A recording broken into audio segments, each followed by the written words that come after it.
আসসালামু আলাইকুম প্রিয় কবুতর প্রেমী বন্ধুরা, কেমন আছেন সবাই? আশা করি সবাই ভালো আছেন। আর একটি নতুন ভিডিওতে আপনাদের স্বাগত। প্রিয় বন্ধুরা, কবুতর ভালোবাসে না এমন মানুষ খুব কম আছে। কবুতর এমন একটা প্রাণী যেটা আসলে সবাই পছন্দ করে, আর কবুতর তো এমনিতেই শান্তির প্রতীক। প্রিয় বন্ধুরা, আমাদের প্রিয় নবী হযরত মুহাম্মদ সাল্লাল্লাহু আলাইহি ওয়াসাল্লাম কবুতরকে কেন শয়তান বলেছেন, আমরা সেই বিষয়টা আসিফ হুজুরের মুখ থেকে জানার চেষ্টা করব। তিনি সুন্দরভাবে সেই বিষয়টা ব্যাখ্যা করেছেন। তাহলে চলুন কথা না বাড়িয়ে মূল ভিডিওতে চলে যাই।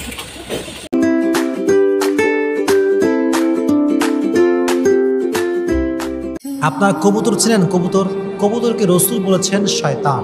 আজকে আমরা কথা বলবো কবুতর নিয়ে। প্রিয় ভাইরা, কবুতর হচ্ছে এমন একটা পাখি, এমন একটা সুন্দর পাখি যেটাকে মানুষ ন্যাচারালি অনেক বেশি পছন্দ করে। একজন মানুষ, যে মানুষটা খুবই খাস্টা, খুবই খারাপ, কারোর সঙ্গে ভালো বিহেভ করে না, এই মানুষটাও এমন একটা ভাব কবুতর দেখলে করে যে কবুতর তার খুব পছন্দ।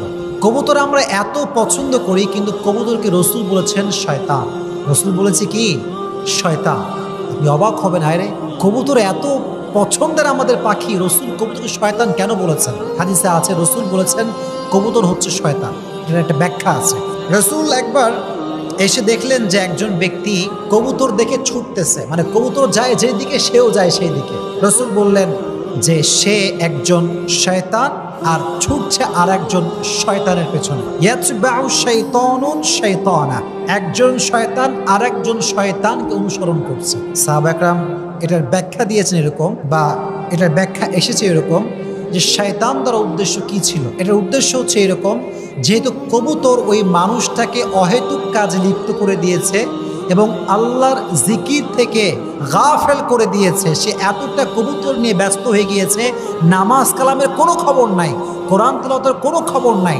তাই রাসূল বলছেন যে একজন শয়তান আর একজন শয়তানকে অনুসরণ করছে। দ্যাট মিনস এটা শয়তান দ্বারা উদ্দেশ্য ওই শয়তান না, বরং এটা হচ্ছে দুনিয়ার মোহে ব্যস্ত করে দিয়েছে, আখিরাত থেকে গাফেল করে দিয়েছে। এজন্য দেখবেন অনেক লোক আছে এরকম যে এত বেশি পাখি প্রেমিক যে পাখির প্রেমে পড়ে আব্বা আম্মার সঙ্গে কথা কয় না, নামাজ কালামও পড়ে না, খালি পাখি আর পাখি। এটা ঠিক না, সব কিছু একটা লিমিটেশন আছে। এখন কথা হচ্ছে কবুতর পোষা কতটুকু জায়েজ এবং কবুতর দিয়ে বিজনেস করা কতটুকু জায়েজ, এটি আজকে আমরা ছোট্ট ব্যাখ্যা দিয়ে জেনে নেব। পারা যাবে ইনশাআল্লাহ? আচ্ছা, আগে আমরা জানি যে কবুতর পোষা কতটুকু জায়েজ। প্রথমে বলছে এই কথা যে কবুতর পোষা এটা সম্পূর্ণরূপে জায়েজ এবং কবুতর দিয়ে বিজনেস করা হালাল ওয়েতে এটা জায়েজ। তবে কবুতর দিয়ে খেলাধুলা করা মাকরুহ। আর যদি কবুতর দিয়ে কেউ লটারি উড়ায়, মানে লটারি করে কবুতরের মাধ্যমে, তাহলে তার সাক্ষ্য গ্রহণ করা হবে না। এটি ইমাম নববী রহমতুল্লাহি আলাইহি বর্ণনা করেছেন। এখন কথা হচ্ছে কবুতর দিয়ে বিজনেস করা আসলে কতটুকু জায়েজ? এটা নিঃসন্দেহে জায়েজ, তবে বিজনেস একটা মাপকাঠি হতে হবে এরকম যে আপনি পোষার মাধ্যমে যতটুকু আপনার খরচ হয়েছে অধিক লাভ করতে পারবেন না। অনেকে দেখা যায় একটা কবুতরের দাম কত হবে, আচ্ছা ভাবলাম 300 টাকা, কিন্তু দেখা যায় অনেক কবুতর ব্যবসায়ী আছে তারা 600, 700, 800, 1000 পর্যন্ত দাম রাখে। এটা ঠিক না। প্রত্যেকটা বিজনেসের একটা মাপকাঠি আছে, একটা সীমারেখা আছে। অতিরিক্ত দাম রাখা জায়েজ হতে পারে না। প্রিয় দর্শক, যারা আমার চ্যানেলটি সাবস্ক্রাইব করেননি, চ্যানেলটি সাবস্ক্রাইব করুন এবং পাশে থাকা বেল আইকনটি অন করে দিন সবার আগে আপডেট ভিডিও পেতে। প্রিয় দর্শক, আমাদের প্রিয় নবী হযরত মুহাম্মদ সাল্লাল্লাহু আলাইহি সাল্লাম কবুতরকে কেন শয়তান বলেছেন, সেই বিষয়টা আসিফ হুজুরের মুখ থেকে আমরা বিস্তারিত শুনলাম। কবুতর পালতে গিয়ে কবুতর প্রতি এমন নেশা করা যাবে না যেটার জন্য অন্য কাজে ব্যাঘাত ঘটে। কেন বলেছেন, কোন প্রেক্ষাপটে বলেছেন, সেটা আপনারা হুজুরের মুখ থেকেই শুনেছেন।